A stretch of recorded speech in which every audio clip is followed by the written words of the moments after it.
Welcome to Luca is a Billionaire, where the only thing I invest in is your answers.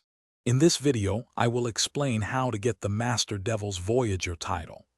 This esteemed title is a testament to your bravery and perseverance in the treacherous Devil's Roar. We'll break down the process into clear, manageable steps, ensuring you know exactly what to do. Prepare to embark on a challenging but rewarding adventure across the Sea of Thieves. Your first major step is to earn the Golden Devil's Voyager commendation. This involves undertaking 5 gold hoarder voyages exclusively within the Devil's Roar. Head to Morrow's Peak Outpost, the only outpost in this volcanic region, to acquire these special red-colored voyages.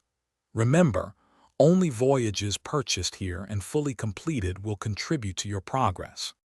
Next, you'll set your sights on the Mystic Devil's Voyager commendation. Similar to the Gold Hoarders, you must complete 5 Order of Souls voyages within the Devil's Roar. Visit the Order of Souls tent at Morrow's Peak Outpost to purchase these voyages.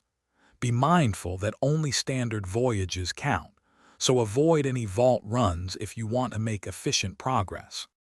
Once you have successfully completed both the Golden Devil's Voyager and Mystic Devil's Voyager commendations, the Master Devil's Voyager title will automatically be yours.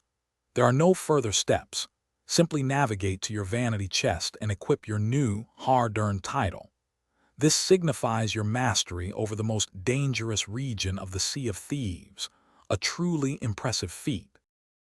Thanks for watching and please subscribe. It's the best investment you'll ever make.